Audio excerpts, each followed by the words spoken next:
Greetings, salutations, hello to all my freaks and creeps. I am your host, VideoVomit, and I'm here with my my nice replicant Tom.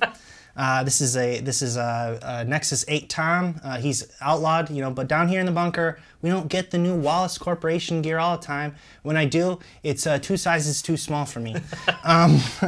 But yeah, so we both got a chance to see Blade Runner 2049. And we're gonna go over some of our overall thoughts, and then we're gonna kind of get into spoilers kind of gradually. We will definitely warn you because this movie is its plot is a spoiler kind of. I know people have been bickering back and forth whether that's true or not, but if you want to come into this movie kind of like I came into it very fresh. I came into it like, oh man, it's like you're diving in headfirst into this world, and which is good. I think that's the way to do it. Absolutely, absolutely. Blade Runner 2049 is the sequel to the 1982 sci-fi cult hit Blade Runner. Who would have thought? Directed by Ridley Scott. And this time around, the film is directed by Denis Villeneuve. I said it perfectly. You did. You nailed it. Very stylized. That is how you do it. That is how you do it. So he also directed movies like The Arrival and Sicario, and he also did the movie Prisoners. Am I to mistake that my replicant has seen all of these films? Yeah, absolutely. And they're all fantastic. I've seen one of those films. I've seen The Arrival. I haven't seen Sicario. I haven't seen The Prisoners. What are you doing with the rest of your day? I'm buying stuff on eBay and then typing furiously like, next show. No, they're both of those that you haven't seen are phenomenal. Oh, awesome, awesome. I mean, I've heard, you know, so much good stuff about them. You know, obviously, I think The Arrival is like, it's gonna be another cult hit, I think, in the future, where people go like, this is like sophisticated sci-fi. This is like 2001 level. And then in 35 years, Ridley Scott will direct Arrival 2. He'll be unfrozen, and then his robot body with his he'll frozen just be head. Still alive. Yeah. I think we're gonna screw the whole thing up again. We're getting way off topic. But yeah, I gotta say that I gotta say off the bat, I'm extremely impressed, and I respect Denis Villeneuve very much because of his respect for the film. Just like, it feels like he lived, breathed, like he embodied like what a sequel to Blade Runner should be. And he just took it in, like, I think a lot of people were like, this can't be done, this can't work out, it's, you know, they're gonna turn it into an action franchise. That's what I thought. That was my concern. I didn't think that he would do that because I think he's established himself enough that he can do whatever he wants. Right. And if he didn't want to do this his way, he wouldn't have.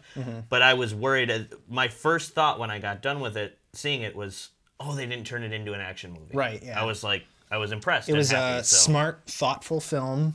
A long one, but like, while it's what, 2:45? Like 2:45, yeah. So 2 hours 45 minutes. That's a commitment, and I think the original maybe 2 hours. Okay, like, yeah. See, almost 2 hours. See, but they weren't making long movies like that. Right? Yeah, totally. And I think that this movie needed that. I mean, I know people will say like, oh, it needed 30 minutes trimmed off of it, but I feel like maybe see it again. You know, because there's such, like, to me, there's such intimate moments, such like where it's the movie kind of is always working in a way to keep you thinking about what's coming next, but also not making you overthink to like where you get lost into like, and you're like, wait, what's going on now? You know, like, you're not like, oh, Deckard, is he replicant? Or, you know, like, it's not like that. It's more or less like you are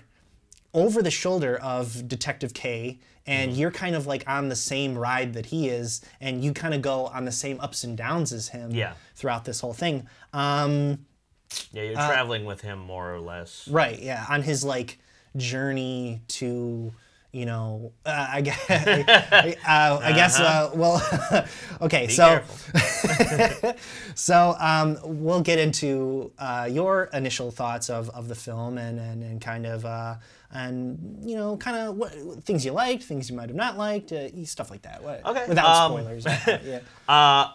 Things I liked, pretty much everything we've touched on so far. I thought it was, the spirit of it and the way it was made was really faithful to how the original should be. I thought there was a lot of great characters. A lot of great performances. Not really any. I can't think of a weak link performance.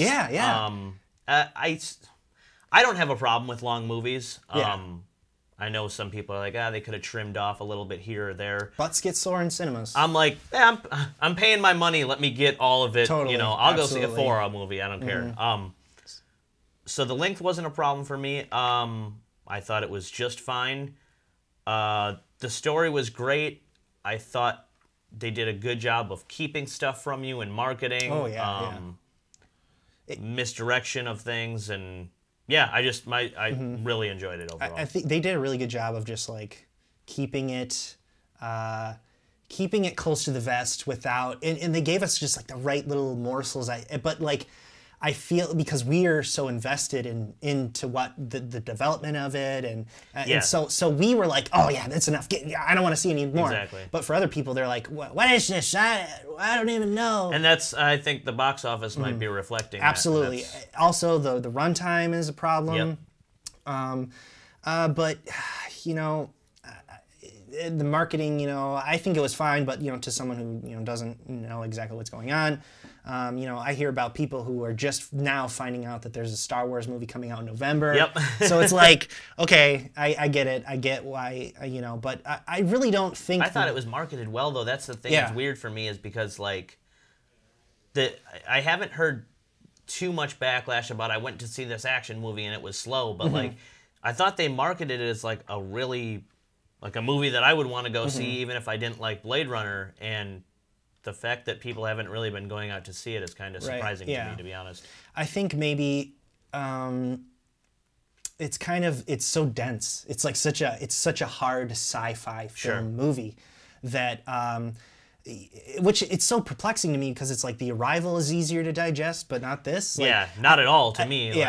I think maybe because that's a standalone movie, and for a lot of people, if you haven't seen the first one, this movie's, there's a lot of beats throughout the film that are kind of go right over your head, unless you're sitting next to someone who's going, you know, making audible noises, and you're like, oh, everyone's gasping. I feel like I should feel something, you know, something like that. But then being in that position, you could feel robbed of. You could feel robbed. You could feel robbed of that experience, and you could kind of get like a little salty because you're just like, okay. Maybe there was a bunch of people that were like, I never seen the original. I'm not gonna go see that. Yeah, totally. Yeah, that could totally be the case. I wanted to talk about before we get into spoilers. We could also get into more character stuff and more actor stuff in the spoilers because obviously, that kind of stuff is very close to the plot. So I wanted to talk about the cinematography. This is just an all-around beautiful cinematography. Is beautiful. The music is beautiful. You know, it all like syncs. It all, like, everything that this movie needed to pull off in order to, like, okay, you check this for me from the old one, you check this for me from the old one, you check this for me from the old one. It hit all those beats that it needed to, and like the cinematography just alone, the shots, the way they're lined up, like the opening frame, you know, after the title, like it almost mirrors the original opening, where it's like the original opening for Blade Runner is dark, and it's like a flying overview of this city of Los Angeles in the time, and then when it opens in this new one, it's almost exactly the opposite, where it's like agriculture and it's all white, and so it's like it has this like cool yin and yang balance to it. The opening of this movie is very cool. The score was great. I was super happy with it. Hans Zimmer does it again. Cinematography. You know what's the one thing actually that did kind of bother me about that though is that as much as I loved the score, the lack of the original theme sprinkled in, I was waiting for it the whole time. Right. I'm like, and I was like, because it was in the trailer, and yeah, and it was just kind of a bummer. Like, it was really good music, but I was like, can I hear it, please? You're straddling a very fine line when you try and do things like that, because you know. You do that it's okay in Star Wars, but then you do it in like another movie where we're like, we get it, you know, like we know it's a sequel, or you know, so. But I think that would have been perfectly fine. I wanted to hear more like not aggressive, but more like, you know, because like the movie it had enough high tension enough, you know, for like the subtle music. But if it did turn it up the intensity of the music a little, I thought that would have been cool. But it still conveyed the same like tenseness and emotion and all that stuff without the crazy music and the you know. Yeah, and there were some cool parts where it would go from really calm to a little more intense, probably more so than in the original at points. Yeah. But yeah, I know what you're saying. It's almost like Ryan Gosling's performance in this, where it's like there are small bursts of like, and like and in those moments you're like, wow, I am zeroed in, I am focused, this is intense. And then in other moments you're so like, you're sitting there, you know, like trying to like analyze his face and just like you can see the gears turning in like almost all these characters' heads. So I think that's really cool. We should probably mention, since we were talking about the cinematography, Roger Deakins has never gotten an Oscar, and if he doesn't get one for this... well, I have to feel like if he doesn't get one for this, he's like, come on, what do I gotta do? What do you want from me? I'll sell my soul. No, he's a little overdue, I think, so... This was, I think it's at least a nomination. It's almost a foregone conclusion, but... Painting level, like, cinematography. Like, you could just, like, pause, or making a painting out of that, you know, or just frame that up and throw it in my living room. Like, it was so cool. Almost every frame of the movie. I loved, like, the moments where he's in the spinner, and he's going, and you can, it's, like, casual... you know, flight in the spinner, but then you start seeing these like monstrosity buildings like kind of floating past, and you're like, you really understand the scale of this world at a certain point, and it's where it's just like there's a clear divide amongst the little people and the larger you know, ones who control everything. So I guess, which is kind of bring us into spoiler talk. So if you haven't seen the movie, I highly recommend you do. Maybe watch the first one if you haven't. Watch the final cut. I have the director's cut here as the VHS, but do not, unless you like really horribly, I don't give a crap about this over monologue narration. Like Harrison Ford didn't like the idea, so he had to do this like half-assed narration over all of it to like explain things, and it's just kind of patronizing. When just watch the 2007 final cut. It's really good. It's really good. That's all you need. I feel like this 2049 it was built within the final cut in mind. I think so too. Because there's things in here that where you're like, okay, you know, they still haven't answered certain questions. And they still keep you on the hook over certain things, and I actually liked those choices. So we are going to get spoilers, so obviously go away now. Go away. If you haven't seen the movie. If you have, please stay, please stay.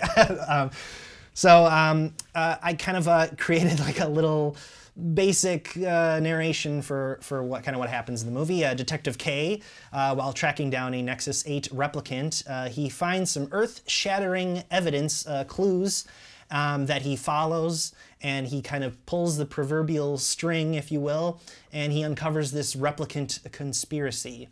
And from there, he's kind of this ragdoll, it being torn limb from limb by two different like sides. You know, you got Robin Wright's character, Lieutenant Joshi, and her trying to get him to cover up this evidence. Meanwhile, you have Wallace and Love, and they're trying to intercept him and like get him to get Detective K to lead them to this conspiracy, the end of the string, if you will, and so he's kind of caught in the middle, and he kind of goes on this self-crisis, identity crisis, if you will, you know, I guess we'll come out and say it. Ryan Gosling plays a replicant. He's a replicant that hunts other older replicant models, and it's from the very beginning of the movie, we get that clue that he's a replicant. Because yeah, you're told right away, which is surprising to me. Yeah. There was no. They didn't leave any mystery about it. It's the first scene of the movie you find out that he's a replicant. Which is, I think, is a hurdle that we didn't see coming. That they I thought that was going to be a mystery cleared, the whole movie. that they cleared. Yeah. Because in the first one, we were wondering if Deckard is a replicant or not. And you're still not sure. Yeah. Because it's like, I wouldn't send a human being Yeah. to go fight these things because they're obviously stronger. Like, we're going to be getting back more bodies than like dead guys. So it makes more sense to send these like robots. And he's treated like garbage, you know, quite literally. He's called a skin job. He's by humans and replicants alike. Yeah, yeah. Well, because he's not respected because he hunts his own kind, if you will. And the opening scene with Dave Bautista, where he finds these bones underneath a tree that turn out to be Rachel's from the first movie. That opening is kind of the same as it was the original concept for the beginning of the first movie, where they wanted this kind of like where we see our Deckard go into this farmhouse and kind of wait there for his, you know, kind of like this silent, you know, like the realistic moment of what it would actually be like to hunt these things, like get a real visceral taste of it, like right off the bat. And I feel like that was a good choice for this because I agree. And then, you know, David Jesus like smashed his head into the wall, That was throwing great. through it. Yeah, you're just like, and at that point too, whoa. because you're like, all right, how is a human like withstanding this? Yeah. And then they really give it to you like, oh, okay, it's a replicant. Yeah, all right, totally. Makes sense. Because I was sitting there like, is this guy really taking all this punishment from a replicant right now? And I was like, oh, okay. A very severe concussion, at the very least. But, you know, we get that. And then, so, it adds, when it starts getting into Ryan Gosling's character, it really gives us a sense of what it would be like to be one of these replicants in a day-to-day life. Sure. He has a joy unit in his house, and it's like this...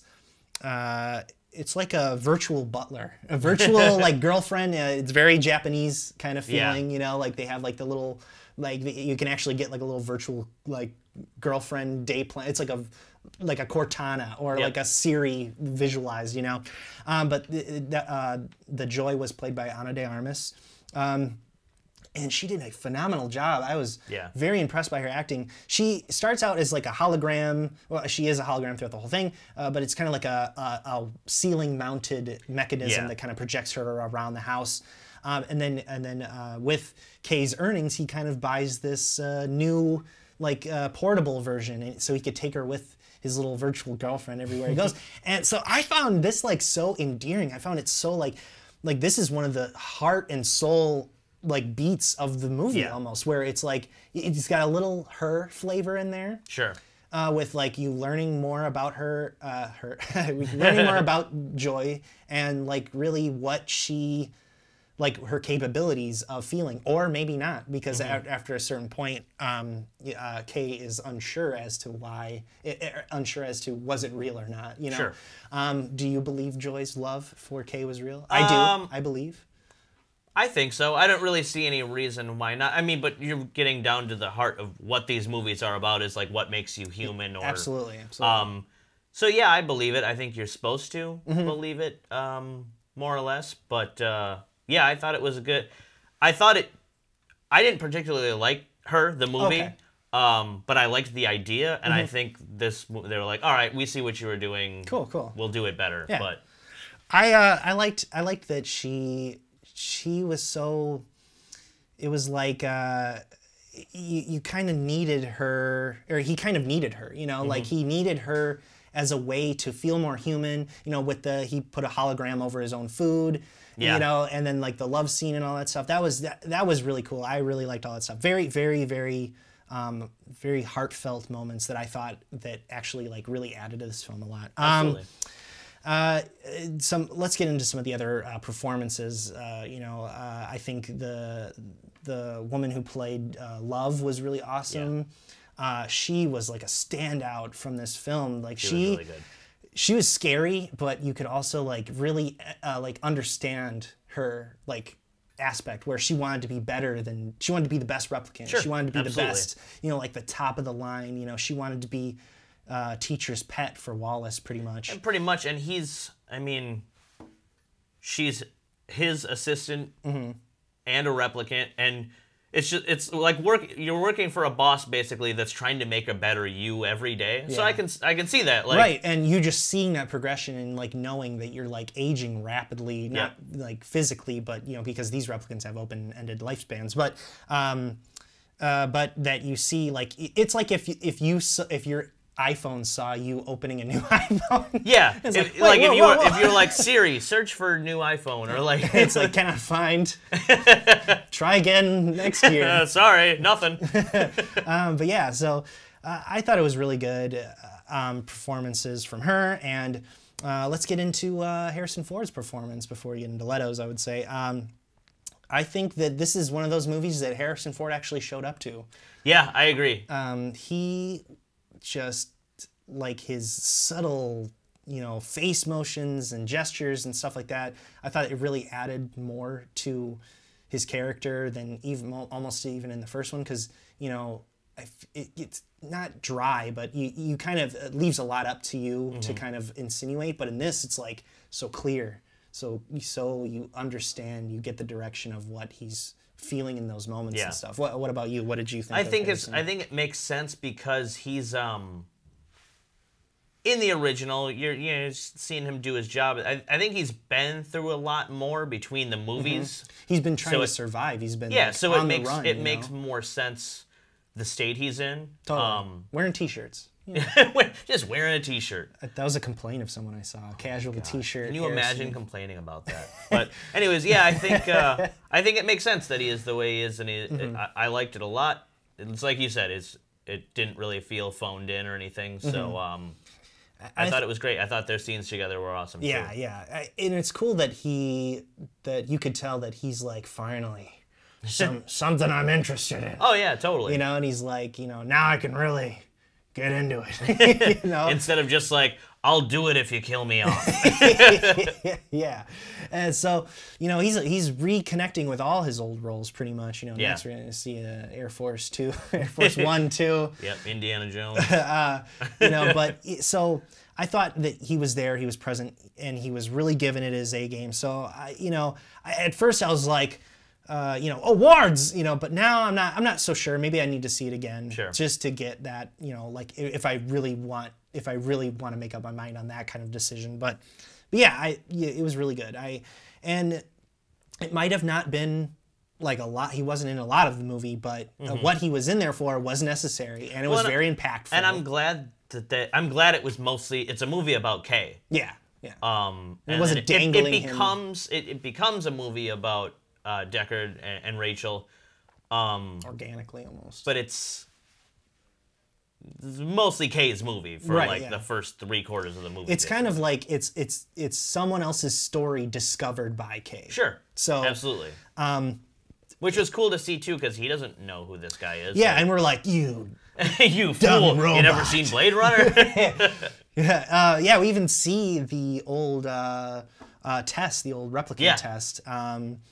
And what was cool is that they have a few of these shorts, prequel shorts that there's 3 of them. There's one with Dave Bautista's character. There's one with it's directed by the Cowboy Bebop director, and it's all animated. That's my favorite one. That one's the one to. First of all, it's significantly longer and more important, and that's definitely the one to watch. Absolutely. Watch them all, first of all, but yeah, that's definitely the best one. Shout out to Adam Savage from Mythbusters. He has a cameo in the Dave Bautista. Oh, really? He's right behind him while he's I didn't even see him buying stuff. Yeah, he had his glasses off, and he's like in the background. So that's really cool. And then the other one was like the origin of how Wallace got convinced the board of directors in a really shitty hotel room or something. Yeah, how he convinces them that his new nexuses will Nexus units will completely obey humanity, and they'll kill themselves if necessary. And so I guess we'll get into, now that I brought it up, we'll get into Wallace as a character. he's been getting a lot of, not a whole lot, but I've been seeing like he was robotic. He kind of, you know, pun intended. Yeah. What was he in this movie? You know, he was just there to be a douche. And I was like, for me, my kind of aspect on this is like, he is like Steve Jobs, Elon Musk. Yeah. Dude who made all the Microsoft, Bill Gates, and like the best farmer on the planet and the best president on the, you know, Sure. and so he's like all that rolled into one, and he's like pretty much like the messiah of he's like the savior of humanity. Like, yeah, he's the one much. keeping them limping along, but like all while he's kind of planning the replicant like uprising. It's kind of weird because it's like two different kind of uprisings that they. Yeah. It's like the replicants themselves, and then Wallace and what he wants them to be. I think he's like doing God fulfillment. Like Yeah. he acts like such a he's so disconnected from humanity, and I thought it was cool. I thought this was kind of like maybe a subtle way of showing that he's blind. You know, he's got these like disgusting like Dario Argento looking corneas, and he doesn't see conventionally, but he has like this microchip, and he has these like little floaty things that he created that kind of float around and see for him. So it's like stuff and right. So he has like almost like godlike vision, Sure. and then also he's disconnected from humanity in some way or another. So, you know, he acts like how you would kind of expect someone like that to act, in my opinion. What about your thoughts on him? I thought one, he did it was a great performance, which is not usually that's what we expect to see out of Jared Leto. Not right? so much. It's only a few of his roles where people are like, ugh. Yeah. Otherwise, he's a really good actor. Yeah, I'm totally a fan of his. Just quit method acting. Just knock that off. But yeah, I thought I liked the character too. I expected him to be more of like a big bad villain in the movie. He kind of wasn't. He kind of like he was like the puppeteer. He was necessary, but yeah, it wasn't like the movie wasn't like everyone versus him. Right. You know what I mean? It was about. It's so much more clouded and gray and more undefined. But really, all he wants is he's been trying to find the key to replicants who can reproduce. Right. That's what the whole movie just because it's not about really much else other than how do we get I can't manufacture babies. this many, and the more we have, the more people we can send out and colonize and rule the galaxy. Extend our exactly. He wants them for exploration basically. Yeah. He's basically Wayland Yutani. Yeah, exactly. He wants to make he wants kind of like his legacy to be like the unbeatable legacy. He wants like Wayland Yutani. He wants it to be like completely all him, like and all the products, you know, like the agriculture. You see his name everywhere. You see it everywhere throughout the film, and that's totally intentional. You know, like absolutely where it's like what it would actually be like if one corporation pretty much had a stranglehold on absolutely every aspect of our survival.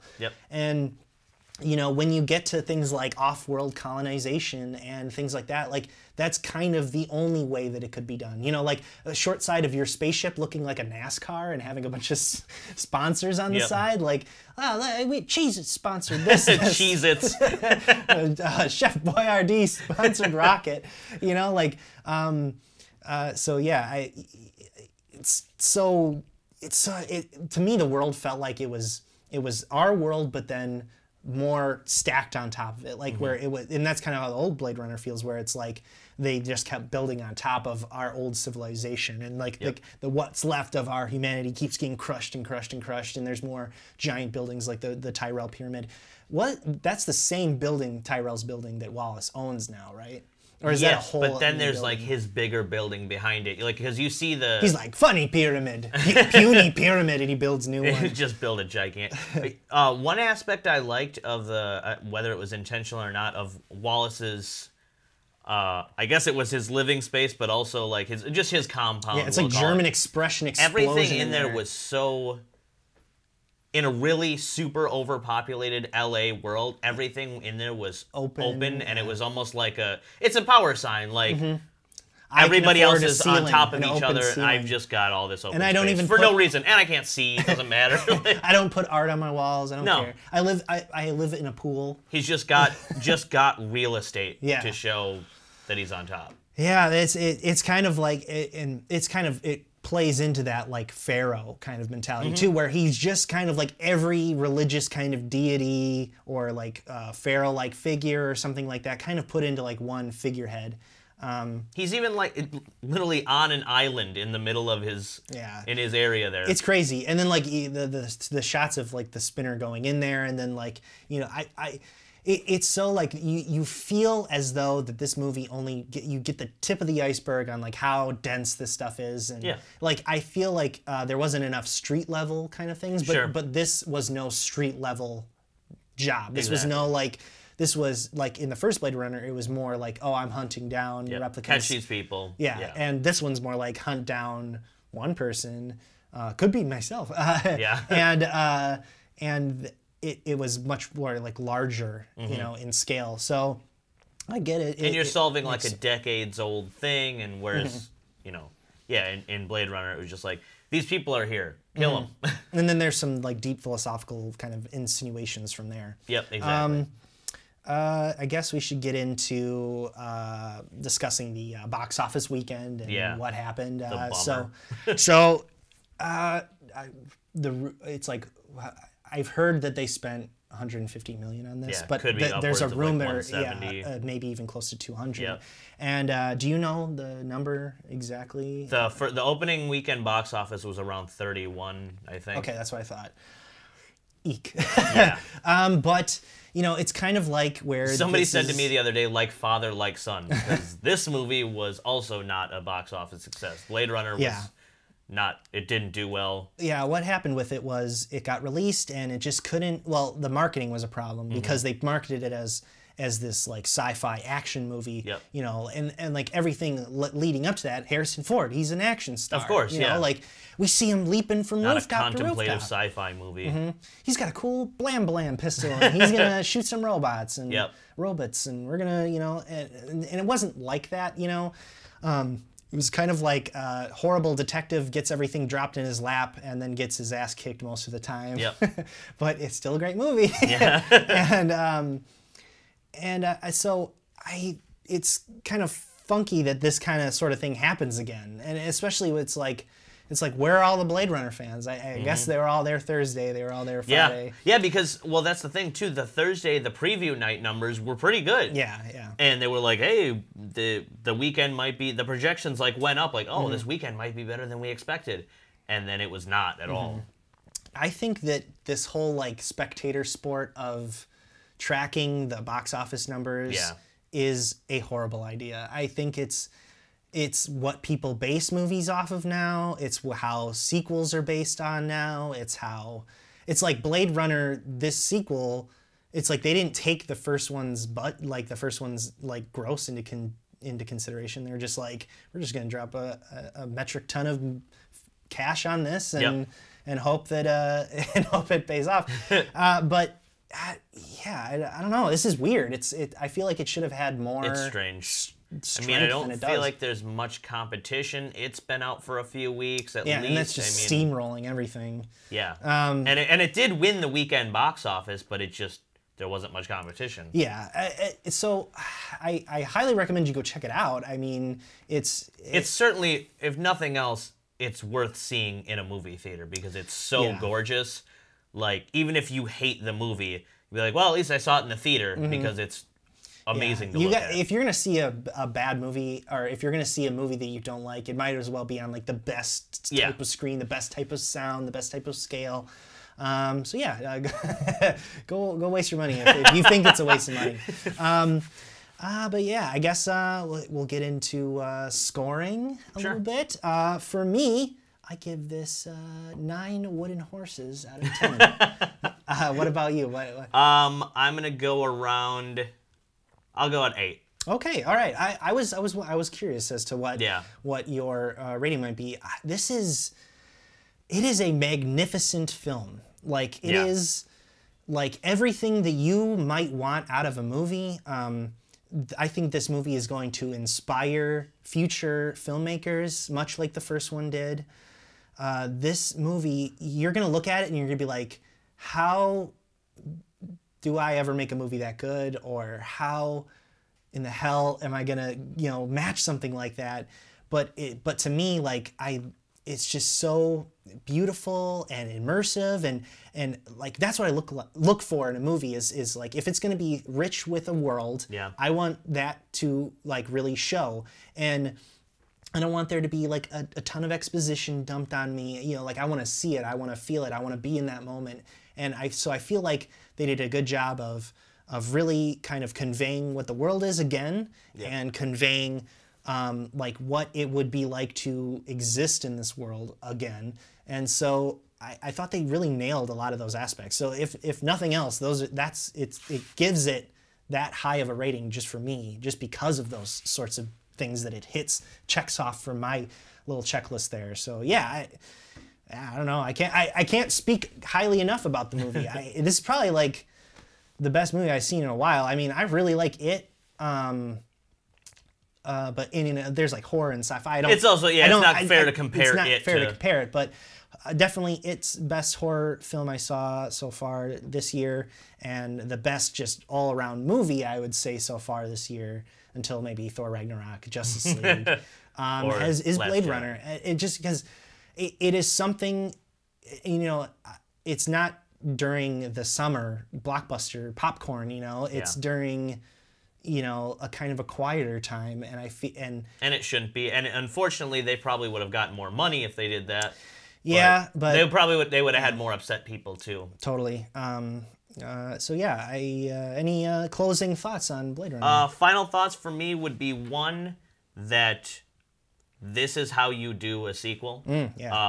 Not necessarily every sequel a couple of years after the original sequel, but for all the movies that, because they didn't remake Blade Runner. It was 35. We're seeing movies that are remade 10 years later, like New Hulk, New Spider-Man. So it's 35 years after the fact, and they said, we're not going to remake it. We're going to do a sequel. Great, and they did it right. Absolutely. Which I think people like filmmakers and studios should take note of. Unfortunately, the box office means they probably won't take note of it. Right. But to that effect, I also hope that the box office take on this doesn't hurt Villeneuve anyway.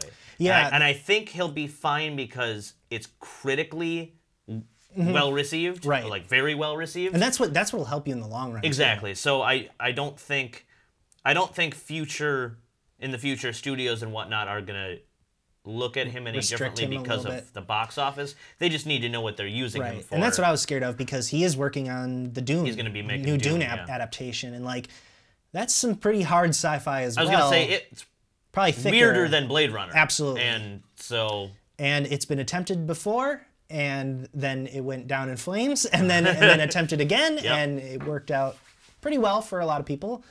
But, absolutely.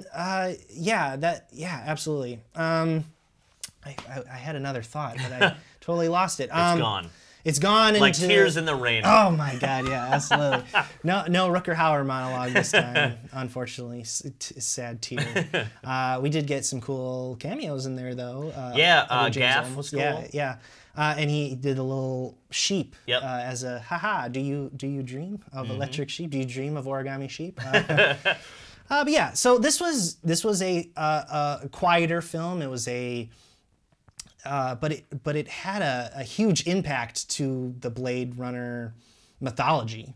Absolutely. A wider expanse, and they kind of said, I remember now, they said that there's two things they didn't want to do. They didn't want to go off-world, and I forget the other one, but they didn't want to go off-world, and that's important. And they didn't want to turn into an action franchise. That was the other one. There you go. And which I touched on earlier, but yeah, I think that it was the necessary sequel. It was the appropriate sequel. Yeah. And it does set up things to maybe another movie. And a lot of people are saying, like, hey, if this does well, then maybe we'll see that. I'm not so sure now. No. And it'll probably be maybe another 30 years to 10 years before we see that happen. Yep. Which sucks. I mean, that was one of the questions I wanted to ask you. Would you want to see a movie about the uprising of You know, of the replicants? I would go see it. You know what I mean? Say it's coming out next week, you got my money. I don't need it. Right. But I would totally watch it. But yeah, I'm not yearning for it. Like Right.